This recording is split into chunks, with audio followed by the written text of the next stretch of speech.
May history be able to say that the end of this chapter of American darkness began here tonight. Hi, this is Seema Mehta, a political reporter from the Los Angeles Times.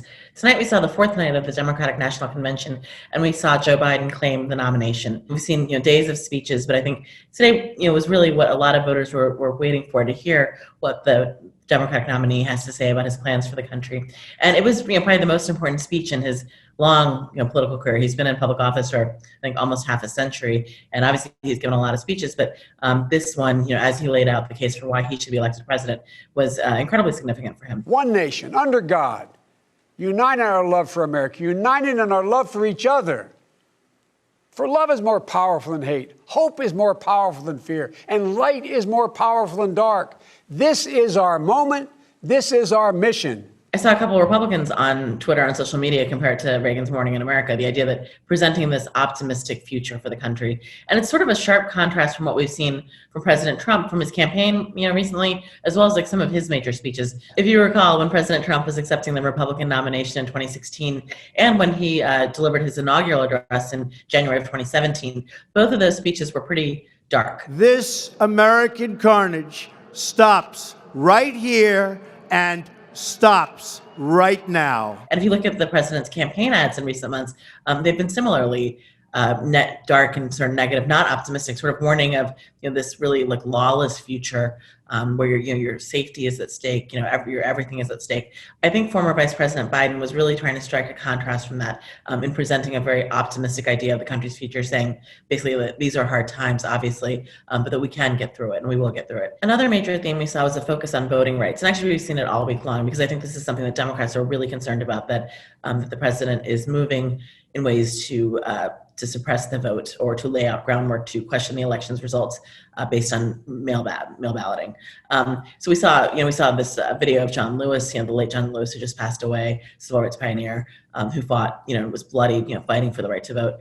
We saw Atlanta Mayor Keisha Lance Bottoms, who's a rising star in the Democratic Party, talk about it. There are those who are disgracefully using this pandemic to spread misinformation and interfere with voting. We also saw California's own Secretary of State, Alex Padilla, discuss this. So, this was something that Democrats are clearly focused on, and they're also using it to really urge voters to get out there and vote early, to make sure their ballots count. Despite what he says, Donald Trump can't cancel it. But he and Republicans are making it too hard for so many to cast their ballots. Alex Padilla was not the only Californian we saw on the screen tonight. California Governor Gavin Newsom was there, but he was not in the role that he was expected to be. Originally, he was supposed to give a primetime address that I think supposedly had some funny moments, some lighthearted moments, but then his team ended up scrapping that because they felt it was just inappropriate, given that there's hundreds of fires raging across California, that firefighters, homeowners are being evacuated, firefighters are fighting all across the state. So they ended up taping a cell phone video near a community that's being evacuated, where Newsom, at times when he has dealt with President Trump, he has avoided criticizing him, especially at times when California needed aid. For example, during the coronavirus crisis, the early days, the early weeks, months, when he was seeking a lot of federal aid, whether it was ventilators or the Army ship that ended up becoming a hospital that came here. So this was a different message today. Just today, the President of the United States threatened the state of California, 40 million Americans that happen to live here in the state of California, to defund our efforts on wildfire suppression. Because he said we hadn't raked enough leaves. You can't make that up. This being a Democratic convention, there were plenty of celebrities and well-known names who appeared on the screens across all 4 nights of the convention. Tonight you had Julia Louis-Dreyfus from Seinfeld and Veep. She was the MC. You had Steph Curry, basketball legend. I thought the hero for tonight was Braden Harrington, who was the 13-year-old boy who has a stutter, who talked about how he told the former vice president about a stutter. And Biden has had a stutter as well that he struggled with when he was younger. And Braden talked about how the advice the former vice president gave him, and just seeing him speak. For adults, it's hard enough to imagine to speak to a crowd this large, and to see a teenage boy who is struggling to overcome a stutter, just speak. And he did a wonderful job, and I just thought that was incredibly brave. It was really amazing to hear that someone like me became vice president. You know, you look at a kid like that and you see such courage. And I thought that was really like a bright moment of the convention. And so this was the convention, unlike any convention we've seen before because of the coronavirus crisis. We've never had an all virtual convention before.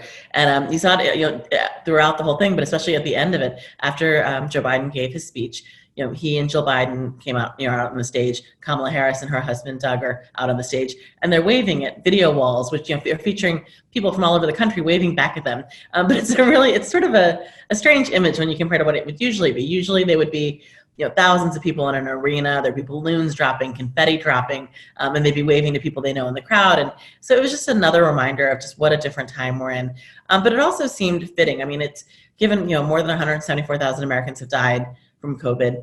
The economy's in shambles. I mean, I don't know how people would feel if you had a bunch of people celebrating and partying, in a packed arena with balloons and confetti.